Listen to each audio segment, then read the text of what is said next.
Hello students, कैसे हैं आप सब। उम्मीद करते हैं आप सभी लोग बहुत अच्छे होंगे और अपनी पढ़ाई पर कंटिन्यू वर्क कर रहे होंगे। जैसा कि आपको पता है 24 फरवरी से बोर्ड परीक्षाएं शुरू हो रही हैं।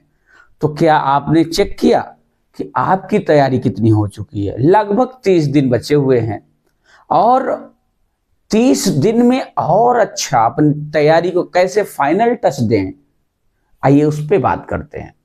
ऐसे स्टूडेंट्स जिन्होंने पूरी ईयर में अच्छी पढ़ाई की है उनके लिए तो बहुत अच्छा है कि लगभग उनकी तैयारी कंप्लीट है, बस उसको फाइनल टच देना है। लेकिन बहुत सारे ऐसे भी स्टूडेंट्स होंगे जिन्होंने लापरवाही की होगी, बहुत अच्छे से सिलेबस को कवर नहीं किया होगा।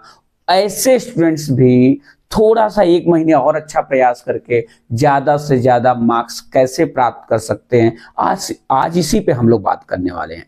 तो आइए बात करते हैं यूपी बोर्ड 2025 की परीक्षा में सम्मिलित होने वाले सभी स्टूडेंट्स, चाहे वो कक्षा 10 के हों या 12 के हों, कैसे वो अपने फाइनल तैयारी को फाइनल टच दें, अंतिम रूप दें और कैसे ज्यादा से ज्यादा हर विषय में स्कोर करें।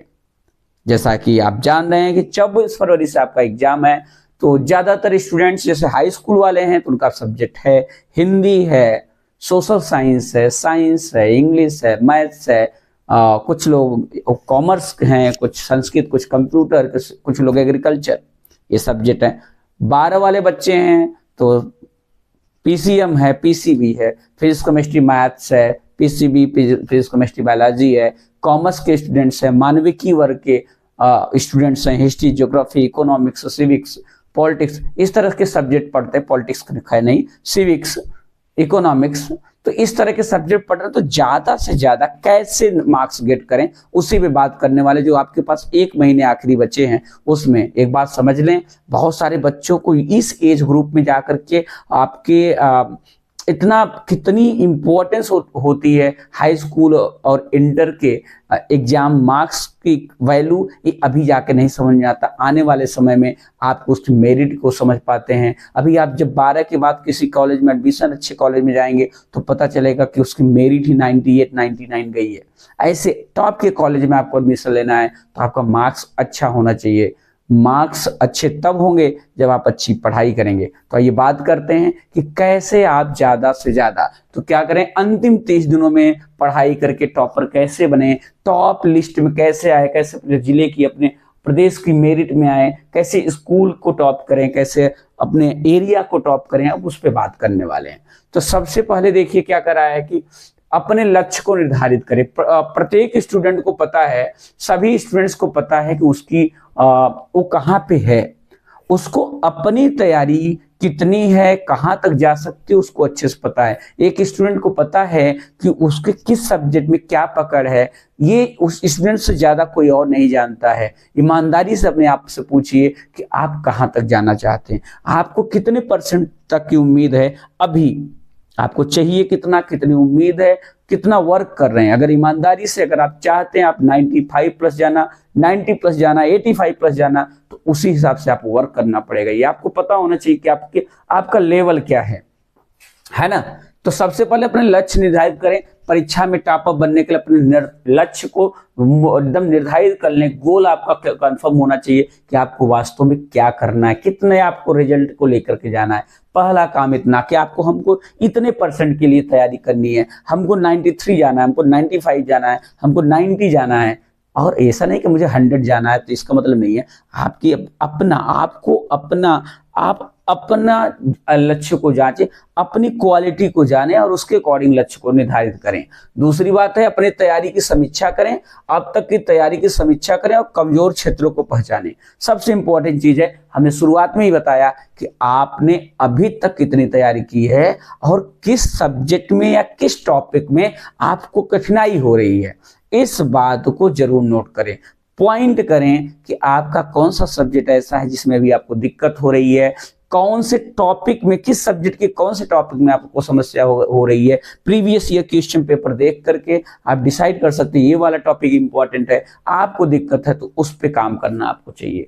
इसके अलावा अंतिम 30 दिनों के लिए एक विस्तृत अध्ययन योजना बनाए जिसमें प्रतिदिन के अध्ययन के लिए विशिष्ट लक्ष्य और समय सारणी शामिल हो। 30 दिन की आपको पता है, 30 दिन का आपके पास समय है, तो 30 दिन में कैसे आप अपने लक्ष्य को निर्धारित करके अपने टाइम टेबल को उसी अकॉर्डिंग बनाइए। आपका जैसा लक्ष्य होगा उतनी मजबूत आपका टाइम टेबल होना चाहिए। आपका टाइम टेबल इस समय खेलने वाले समय को बाहर कर देना है। इस समय हर चीज में आपको मनोरंजन के लिए, बाहर जाने के लिए, घूमने टहलने वाली चीजों को लगभग कट कर लेना चाहिए, थोड़ा बहुत निकलना चाहिए, स्वस्थ भी रखना है अपने आप को। तो ज्यादा से ज्यादा टाइम टेबल के अकॉर्डिंग वर्क करिए। अपना जो भी प्रत्येक सब्जेक्ट, हाई स्कूल वाले हैं 6 सब्जेक्ट, इंटर वाले 5 सब्जेक्ट, प्रत्येक सब्जेक्ट को डेली पढ़ना है, डेली वर्क करना है। वो सारी चीजें पर काम करेंगे तो निश्चित रूप से आपको सफलता अच्छी मिलेगी। आगे क्या बात हो रही है, अब इस समय ज्यादातर बच्चे क्या रहे हैं, ऑनलाइन क्लास का जो है फायदा उठा रहे हैं। ऑनलाइन क्लासेस में जुड़ करके ज्यादातर जो भी कोचिंग इंस्टीट्यूट वाले हैं, यूट्यूब प्लेटफॉर्म्स हैं, उस पे लोग क्या कर रहे हैं, टीचर्स लोग इस समय तैयारी करा रहे हैं, एमसीक्यू क्वेश्चन करा रहे हैं, प्रैक्टिस सेट ला रहे हैं, अनसॉल्व करा रहे हैं, प्रीवियस ईयर क्वेश्चन पेपर करा रहे हैं। तो निश्चित रूप से आपको भी ये करना है, लेकिन एक बात ध्यान रखने कि आपको कई यूट्यूब चैनल्स पर नहीं जाना है कि आज हम इसको पढ़ लिए कल उनको पढ़ लिए। कोशिश करिए एक दो जगह से अच्छी, जो अच्छा आप वर्क करा रहे हैं एक दो जगह से पढ़ें। हर जगह से पढ़ेंगे तो आप डिस्टर्ब होंगे, सारी चीजें कवर नहीं हो पाएंगी। तो ऐसे प्लेटफॉर्म पे रहिए जहां पे चीजें ज्यादा से ज्यादा कवर कराई जा रही हैं, इसका ध्यान रखें। ऑथेंटिक बुक्स को पढ़ें, किताबें आपकी, और जो आपने अभी तक नोट्स बनाया है उस नोट्स को पढ़िए और फिर से नोट्स बनाइए, एक शॉर्ट नोट्स बनाइए। जो नोट्स अभी तक आपने स्कूल, कॉलेजेस, कोचिंग में बनाया है, उसी से उसको पढ़ते हुए आप एक शॉर्ट नोट बनाएं, जिसको आप एग्जाम के एक दिन पहले भी जल्दी से रिवीजन कर सके पूरा का पूरा। ऐसा आपका नोट्स होना चाहिए। तो आपको क्या करना है, अपने गोल्स को निर्धारित करना है, लर्निंग और ये सारी चीजें आपको करनी है, डेली का वर्क है।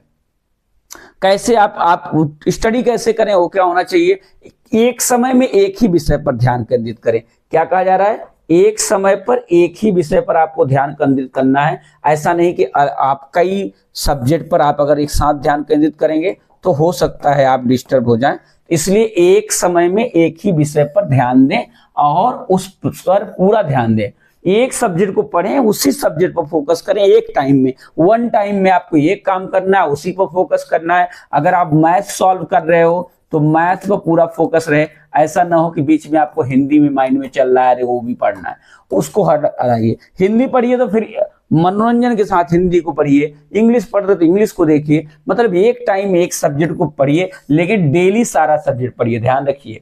दूसरा पॉइंट करा है, महत्वपूर्ण बिंदुओं को नोट्स में लिखें और उन्हें बार बार पढ़ें। जो भी इंपॉर्टेंट चीज का मैंने कहा कि आप अपना जो भी तक नोट्स बनाया है उससे शॉर्ट नोट्स बनाइए। जैसे आप कोई क्वेश्चन है तो उसमें क्या क्या मेन घटनाएं हैं, क्या अगर डेट है तो उसको रखिए, कोई मेन एक्सीडेंट है, इंसिडेंट है, उसको नोट करिए, मेन कैरेक्टर कौन कौन है उसको नोट करेंगे तो निश्चित रूप से एक आपके पास माइंड में बढ़िया फ्रेमवर्क बन जाएगा। और जब फ्रेमवर्क बन जाएगा तो बढ़िया से आप जो भी बनाना चाहेंगे डिजाइन बन जाएगी। तो सबसे इंपॉर्टेंट चीज है, महत्वपूर्ण बिंदुओं को नोट्स में लिखें और उन्हें बार बार पढ़ें। प्रैक्टिस टेस्ट हमने कहा कि बहुत इंपॉर्टेंट है। नियमित रूप से प्रैक्टिस टेस्ट में दें और अपनी तैयारी का मूल्यांकन करें। डेली कम से कम एक आध क्वेश्चन पेपर सॉल्व करें। हम कह रहे हैं कि अगर एक सब्जेक्ट का लेके बैठे, एक दिन नहीं हो पा रहा 2 दिन में करिए, लेकिन करिए जरूर। 10th वाले स्टूडेंट्स एमसीक्यू की बढ़िया तैयारी करें, पहले चैप्टर वाइज करें, फिर मिक्स ला करके ऐसे क्वेश्चन जरूर देखें कि जो है एक में ही कई टॉपिक की जो है अलग अलग लेसन के एक ही में मिक्स भी प्रैक्टिस करें, जिससे आपको क्लियर कंफर्म हो जाए कि आप कितना 20 में कितना एमसीक्यू कर पा रहे हैं, कितने लॉन्ग आंसर, कितने शॉर्ट आंसर। इस तरह से आप जब आप प्रैक्टिस करेंगे डेली कम से कम 1-2 दिन में टेस्ट जरूर अपना लें और देखें कि आप कितना पहुंच रहे हैं। इसके अलावा रिवीजन की बात है, नियमित रूप से रिवीजन करें और पहले से पढ़े हुए विषयों को दोहराएं। रिवीजन बहुत इंपॉर्टेंट है। आपको क्या करना है, शॉर्ट नोट बनाना है और सोते समय भी एक नजर जरूर रखनी है कि आज हमने हिस्ट्री में क्या पढ़ा, आज हमने जियोग्राफी में क्या पढ़ा, आज हमने इंग्लिश में क्या पढ़ा है। लेटते समय भी 10 मिनट आप देखेंगे आज ये चीजें हुई तो मेमोराइज कर लेंगे, माइंड में वो चीजें बैठी रहेंगी। वो आप फिर कभी भी उसको नोट करने, आपको आंसर शीट में आंसर लिखने में दिक्कत नहीं होगी अगर डेली इस तरह से वर्क करेंगे। तो मुझे उम्मीद है आप लोग ऐसा कर रहे होंगे। नहीं कर रहे हैं तो करिए।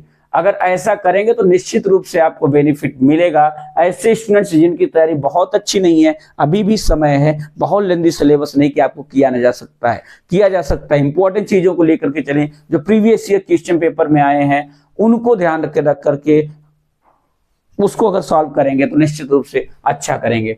टाइम मैनेजमेंट बहुत इंपॉर्टेंट है। क्या करा, एक दिनचर्या बनाए जिसमें अध्ययन, आराम और अन्य गतिविधियों के लिए समय शामिल हो। आपका डेली रूटीन अच्छा होना चाहिए। मॉर्निंग में उठ करके थोड़ा सा जो है वॉक करिए, थोड़ा सा योग करिए, इसके बाद अपनी पढ़ाई पर लग जाइए। ये आपका टाइम टेबल होना चाहिए, दिनचर्या। बीच में भी रेस्ट चाहिए, थोड़ी सी झपकी नैप लीजिए, झपकी लीजिए आधे घंटे 1 घंटे की, फिर उठ करके फिर पढ़ाई करिए। समय पे भोजन करिए, तो उस भोजन में आपकी सारी चीजें सम्मिलित हों, सारी चीजें, भोजन आपका अच्छा होना चाहिए। आगे बात करेंगे हम लोग। एक दिनचर्या बनाइए जिसमें अध्ययन, आराम और अन्य गतिविधियों को शामिल करिए। प्रतिदिन के लक्ष्य निर्धारित करिए। लक्ष्य, आप पता है आपको 30 दिन है और आपको 6 सब्जेक्ट पढ़ने हैं, 5 सब्जेक्ट पढ़ने हैं, तो एक पता चला एक सब्जेक्ट में अगर 10 लेसन है तो आपको कहने का मतलब 10 एक लेसन एक सब्जेक्ट में है तो 5 सब्जेक्ट हुआ तो 50 पढ़ना है। तो कुल मिला के औसत आपका कम से कम 30 दिन में आप निकालिए तो लगभग आपको पर डे 2 लेसन कंप्लीट करना है, हर सब्जेक्ट का मिला करके, है ना। तो 2 लेसन आपको कंप्लीट करना है, 2 पार्ट कंप्लीट करना है। 50-60 पे पार्ट है तो कम से कम 2 से 3, क्योंकि ये 50 से ज्यादा भी हो सकता है। तो कोशिश करिए जो भी क्वेश्चन है, जो भी टॉपिक है, उनको ज्यादा से ज्यादा तैयार करें, है ना। प्रतिदिन के लक्ष्य निर्धारित करें और उन्हें पूरा करने के लिए समय सारणी बनाएं। लक्ष्य ये निर्धारित करें कि आज हमको ये विषय में ये चीज कंप्लीट कर लेनी है, आज मुझे एप्लीकेशन तैयार कर लेना है, लेटर तैयार करना है, एसे तैयार कर लेना है, कोई भी पूछा जाए, आज मुझे मानचित्र तैयार कर लेना है, आज मुझे फिजिक्स में मोशन पढ़ लेना है, आज मुझे केमिस्ट्री में कार्बन पढ़ लेना है। इस तरह से आप लक्ष्य निर्धारित करेंगे तो फायदा होगा। आज मुझे हिंदी में कैसे जीवन परिचय लिखें उसको सीखना है, वो जीवन परिचय 3-4 अच्छे से तैयार कर लेने, कैसे निबंध लिखना है, कैसे व्याकरण में जो प्रश्न आते हैं उनको कैसे हल करना है, संधि कैसे करना है, समास कैसे करना है, ये जब निर्धारित करेंगे, आज मॉर्निंग में आप उठ करके सुबह निर्धारित कर दिए आज इन चीजों पर हमको काम करना है, फिर शाम को लेटते समय देखिए हमने कितना काम कंप्लीट किया है। अधूरा है तो करने का प्रयास करिए, पूरा है रिविजन करिए, सो जाइए, अगले दिन का फिर लक्ष्य निर्धारित करिए, फिर काम करिए। लगातार ये काम करेंगे 23 दिन तो आप ये मान के चलिए आपका जो अभी आपका टारगेट है उससे आप ऊपर जाएंगे, ऊपर कूदेंगे निश्चित रूप से। ब्रेक लें, बहुत जरूरी है। अध्ययन के दौरान नियमित रूप से ब्रेक लें और अपने दिमाग को आराम दें, बहुत इंपॉर्टेंट है। टाइम पर आप 2 घंटे पढ़ लिए, कुछ मिनट टहल लीजिए, दूसरा काम कर लीजिए, सॉन्ग सुन लीजिए, कविताएं पढ़ लीजिए, हिंदी में कविताएं पढ़ लीजिए, आपका रस छंद अलंकार पढ़ लीजिए, गा गा करके तेज आवाज में। आपका वो मनोरंजन भी हो गया, पढ़ाई भी हो गई, दोनों चीजें हो गई। इस तरह से आप बीच बीच में ब्रेक लें और ब्रेक में हिंदी वाले सब्जेक्ट को शामिल करें, काव्य वाली चीज को, पद्य वाली चीजों को शामिल करें, रस छंद अलंकार को पढ़िए। निश्चित रूप से आप देखेंगे आपका माइंड भी तरोताजा हो रहा है, तैयारी भी हो जा रही है। हिंदी को आप बीच में ब्रेक के लिए जरूर लाइए। इस तरह से आप ब्रेक लें। इसके अलावा सबसे इंपॉर्टेंट चीज है, टेंशन बहुत लेते हैं बच्चे, तो आपको मानसिक तनाव नहीं देना है, मन को एकदम शांत रखना है, स्थिर रखना है। तो तनाव प्रबंधन के लिए योग, ध्यान और अन्य तकनीकों का, अभी आपकी जो एज है 10-12 में, ऐसा नहीं कि बहुत ज्यादा लोगों को टेंशन होती है, तनाव होता है, ऐसा कुछ भी नहीं होता है, कहने की बातें हैं। लेकिन बहुत सारे स्टूडेंट ज्यादा स्ट्रेस ले लेते हैं, ज्यादा टेंशन में आ जाते हैं, कैसे होगा, स्पेशली 10th वाले स्टूडेंट्स, क्योंकि अभी उनका फर्स्ट टाइम ऐसा है, बोर्ड एग्जाम देंगे। 12 वाले तो 10th में दे चुके हैं तो वो उनसे परिचित हो चुके हैं, लेकिन स्पेशली ध्यान रखें 10th वाले बच्चे, उनको बाहर का जो इतना हाइप बना दिया जाता है, लोग डरा देते तुमको समझ में आएगा, इस बार बोर्ड की परीक्षा दोगे, माँ बाप का प्रेशर रहता है, अगल बगल वालों का प्रेशर रहता है, रिलेटिव्स का प्रेशर रहता है। आपको ये समझ लीजिए इतना कुछ विशेष प्रेशर लेने की आवश्यकता नहीं, इतना होता भी नहीं जितना हाइप बना दिया जाता है। आप जब एग्जाम हॉल में फर्स्ट डे पेपर निकलेंगे देकर के तो लगेगा यार ये कौन सा सामान्य सा ही पेपर चल रहा है। ऐसा कुछ नहीं कि बोर्ड एग्जाम होना है तो बहुत टेंशन ले लेनी है। ध्यान रखना है आपका जीवन आपके लिए इंपॉर्टेंट है। ये मात्र एकमात्र परीक्षाएं हैं, जीवन में बहुत सारी परीक्षाएं, उसमें से पहली परीक्षा है। लेकिन इसका मतलब नहीं कि आप बहुत ज्यादा इसके लिए परेशान हो जाएंगे, परेशान नहीं होना है। लेकिन स्वस्थ रहते हुए ध्यान रखना, अपने स्वास्थ्य का ख्याल रखना है, पूरी नींद लेनी है। अभी आगे मैं बात करूंगा नींद पे। बहुत सारे स्टूडेंट्स ऐसे होते हैं जो इस समय में नींद को किनारे कर देते हैं, रात रात जग करना, ऐसा नहीं करना है आपको। आपका टाइम टेबल सेट हो, कम से कम ध्यान रखें, अभी भी आपको 7 से 8 घंटे नींद पर्याप्त लेनी है। 7 से 8 घंटे नींद लेंगे, 7-8 घंटे नींद में निकाल दीजिए 24 घंटे में, तो भी 3-4 घंटे और निकाल दीजिए तो भी पर्याप्त बचता है आपका। उतना ही समय आप कंटिन्यू वर्क कर ले जाएंगे तो बहुत है, बहुत एक्स्ट्रा एफर्ट नहीं करना है, ठीक है ना। पर्याप्त नींद लें। पर्याप्त नींद लेने का मतलब, जब नींद नहीं लेंगे तो जाहिर सी बात है आपका मन, आपका माइंड शांत नहीं रहेगा। मन और मस्तिष्क दोनों स्वस्थ रहें, उसके लिए कि आप पर्याप्त नींद लें। और नींद के लिए टाइम से सोना इंपॉर्टेंट है, टाइम से सोएं, समय से उठ जाएं। दिन में भी 1-8 घंटे की नींद जरूरी है, दिन में भी ले लें। इसके अलावा स्वस्थ आहार लें, खाने पीने की चीजों पर लापरवाही न करें। ऐसे बच्चे जो रूम लेकर के, माँ बाप नहीं रहते, अकेले रहते हैं, अपने से भोजन बनाते हैं, इस समय लगभग स्कूल भी नहीं जाना होता, स्कूल में एनुअल एग्जाम चल रहे हैं, प्री बोर्ड लगभग खत्म हो चुका है, आपके पास समय होता है तो आप पता चलता सुबह बना लिए, शाम तक वही खा रहे हैं। शाम को क्या खाएं, मैगी बना के खा लिया। ऐसी लापरवाही न मत करिएगा। वो तुरंत नहीं दिखता उसका असर, लेकिन एग्जाम आते आते आपके स्वास्थ्य पे उसका बुरा प्रभाव पड़ता है और उसका आपके रिजल्ट पर इम्पैक्ट पड़ जाता है। आपकी जो स्टेमिना होता है वो कम होता है, पढ़ाई पर उतना फोकस नहीं हो पाता। इसलिए भोजन ताजा करें, स्वस्थ करें, भोजन गर्म होना चाहिए। ऐसा नहीं कि सुबह दाल चावल बना लिया है, शाम तक वही खा रहे हैं, ऐसा बिल्कुल नहीं करना है। आप बनाते हुए भी, पढ़ाई करते हुए, 1-2 लोग हैं डिस्कशन करते हुए भी भोजन बना सकते हैं। मोबाइल है, आपने कोई एक आध वीडियो चालू कर दिया, कोई पढ़ा रहा है, एमसीक्यू करा रहा है, आप अपने मन में आंसर दीजिए, वहां कमेंट में देने की आवश्यकता नहीं है। कैसे भी करके आप भोजन बनाते समय भी मोबाइल का यूज करके आप पढ़ सकते हैं। तो इस तरह से जो आपने नोट्स बनाया है उससे भी पढ़ाई हो सकती है। तो भोजन ताजा करें, अपने से बनाना पड़ना है तो भी बनाइए, बासी न खाइए, सुबह वाला शाम तक न खाइए, इस पर विशेष ध्यान रखें, स्वस्थ रहेंगे। तो स्वस्थ आहार लें जिससे कमी न हो पाए। दूध एक संपूर्ण आहार है ऐसा कहा जाता है, तो दूध को जरूर अपने डाइट में शामिल करें। इसके अलावा अतिरिक्त कुछ और बातें हैं, कराए कि सबसे इंपॉर्टेंट चीज है, अभी हमने एक दिन और बात की थी आप लोगों से, अपने टीचर्स से संपर्क में रहें।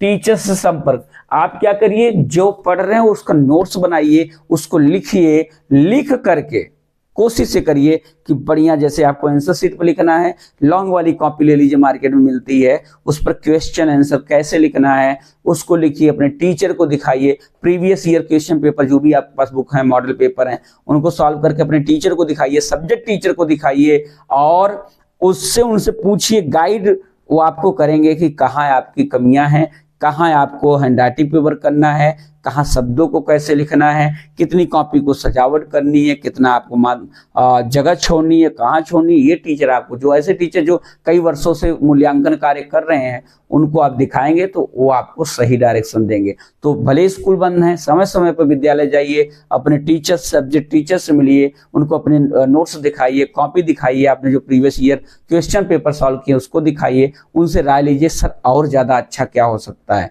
और ज्यादा मैं और अच्छा क्या करूं जिससे मेरा जो है कॉपी में अच्छा जाए और अच्छा इंप्रेशन पड़े, और बढ़िया आंसर कैसे लिखे, कैसे क्वेश्चन को और अच्छा सॉल्व करें, हिंदी में कैसे और बढ़िया लिखा जा सकता है, इंग्लिश में कैसे अच्छा लिखा जा सकता है, मैथ ऐसे सॉल्व कर रहे हैं और क्या तरीका हो सकता है, कहाँ गलतियां कर रहे हैं, कैसे लिखना है। इन सारी चीजों पर अगर टीचर से मिल करके बात करेंगे तो निश्चित रूप से कुछ परसेंटेज और इम्प्रूवमेंट होगा। तो अपने टीचर से जरूर संपर्क में रहें और उनसे अपनी तैयारी के बारे में बात करें। तो तैयारी हो चुकी है, ये चीजें बाकी हैं, इसको कैसे करना है बात करें। इसके अलावा अपने साथियों के साथ अध्ययन करें। सबसे इंपॉर्टेंट चीज है, ग्रुप स्टडी इंपॉर्टेंट है। अपने साथियों के साथ आधे घंटे 1 घंटे जरूर बिताइए। आज हमने ये चीज पढ़ी है, आपस में डिस्कशन करिए। डिस्कशन करने से जो कहीं कंफ्यूजन होता है वो दूर हो जाता है। तो डिस्कस इंपॉर्टेंट है, आपस में डिस्कशन इंपॉर्टेंट है। तो डिस्कशन जरूर करें अपने साथियों के साथ ग्रुप में बैठ करके, अपनी प्रगति को ट्रैक करें। और ये देखें, अभी मैंने बताया शाम को सोने से पहले एक बार सोचें कि मेरे 2-3 हफ्ते, 1 हफ्ते में हमने कितना आगे गए हैं। पर डे का पहले, पर डे आज हमने क्या नई चीजें सीखी हैं, आज का जो मेरा टारगेट था वो पूरा हुआ कि नहीं हुआ, और कल वाला टारगेट बना लीजिए। फिर 3 दिन का अपना टारगेट देखिए, 3 दिन में हमने क्या कंप्लीट किया, 1 वीक में, पिछले हफ्ते से इस हफ्ते में देखिए कितना हुआ है। इस तरह से तैयारी करें तो निश्चित रूप से आपको 100% सफलता मिलेगी। तो इस तरह से आप जो आपके 30 डेज हैं उनमें अगर काम करेंगे, 2-3 चीजों का विशेष ध्यान रखना है। शॉर्ट नोट बनाइए, डेली रिवीजन करिए, लिख करके प्रैक्टिस करिए, अपने टीचर्स को दिखाइए, अपने सब्जेक्ट टीचर्स को जरूर जाकर के उन नोट्स को दिखाएंगे तो निश्चित रूप से आपको कुछ न कुछ जरूर हेल्प मिलेगी। टीचर आपको गाइड करेंगे ऐसे करना है। दूसरी इंपॉर्टेंट चीज, ये तो पढ़ाई की हुई, टाइम टेबल के साथ पढ़ाई करें। ऐसा नहीं कि आज उठे और कोई भी बुक निकाला, कोई भी नोट्स निकाला, पढ़ना शुरू कर, ऐसे नहीं करना है। सब्जेक्ट वाइज प्रत्येक सब्जेक्ट पर फोकस करना है। जो टॉपिक ज्यादा थोड़ा सा कमजोर रह गया है किसी कारणवश उस पर काम कर लीजिए, उस पर वर्क कर लीजिए, कोई चीज छोड़नी नहीं है। इस तरह से अगर आप तैयारी करेंगे तो निश्चित रूप से आपको सफलता मिलेगी। स्वास्थ्य का विशेष ख्याल रखिए, खाने पीने में कोताही न करिए, ताजा भोजन करिए, हो सके तो दूध जरूर सोते समय 1 गिलास पिएं। इस तरह से काम करेंगे तो निश्चित रूप से आपको सफलता मिलेगी। आप लोगों को अग्रिम शुभकामनाएं, परीक्षा के लिए ढेर सारी शुभकामनाएं। खूब मस्त रहिए, खूब स्वस्थ रहिए, खूब पढ़ाई करिए, अच्छा रिजल्ट होगा निश्चित रूप से आप लोगों का। बहुत बहुत धन्यवाद आप लोगों का।